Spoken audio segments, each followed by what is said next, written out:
Informé sur les mesures prises récemment à la mairie de Libreville et sur les actions à mener durant le temps d'intérim du maire Serge William Akasaga Okinda à la tête de l'institution municipale, tel est l'objectif de la rencontre qui a eu lieu ce mardi entre le bureau du conseil municipal et les groupes politiques. Le maire donne ici quelques précisions sur les objectifs de ces mesures. Dans le temps d'intérim, nous nous sommes proposés de mener un certain nombre d'actions dont certains ont déjà commencé. À défaut d'informer le conseil, à défaut de conseil municipal qu'il ne se tienne, nous avons donc reçu les groupes politiques, déjà pour informer ces derniers des mesures prises, mais aussi des mesures à venir. Il s'agit pour nous j'ai envie de dire, de maîtriser la masse salariale et d'assainir sur le plan des effectifs. Cette opération a commencé par la prise des mesures conservatoires et va se poursuivre avec, dans les tout prochains jours, un contrôle de gestion.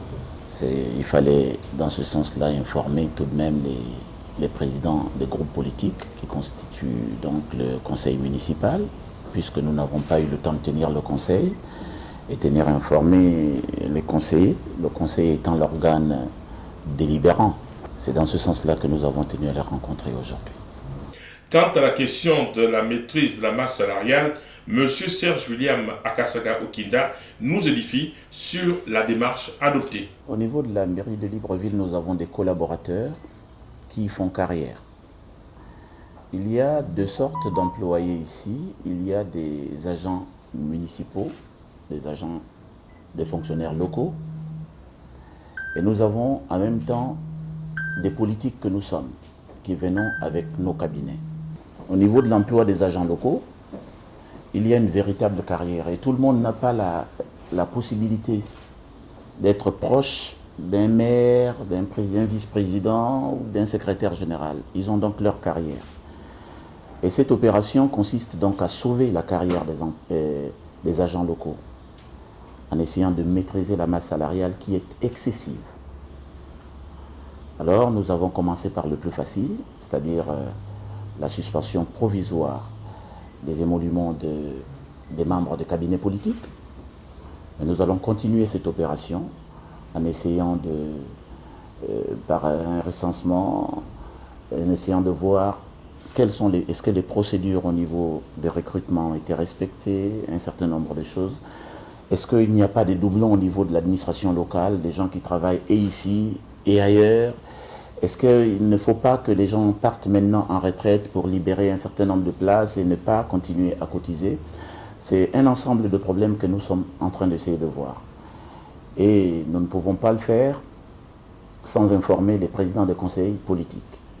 Nous les avons donc réunis, nous avons déroulé ce programme avec eux. Et la semaine qui commence, les choses vont être mises en place.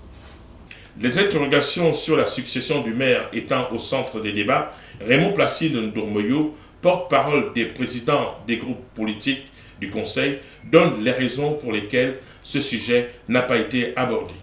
Nous n'abordons pas le problème de la succession du maire de Libreville en tant que tel, c'est parce qu'en fait c'est l'autorité de tutelle qui concerne la vacance du pouvoir et qui est chargée de l'organisation de l'élection du prochain maire de Libreville. Mais ce qui va se passer, c'est que dès que cette date va être faite, les conseils municipaux vont bien sûr procéder au vote du maire de Libreville, tout simplement. Ce sera bien sûr à l'occasion d'un conseil municipal extraordinaire convoqué à cet effet. Il faut souligner que cette réunion sort du cadre habituel de la conférence de réalisation qui précède la tenue du conseil municipal, mais plutôt à titre informatif.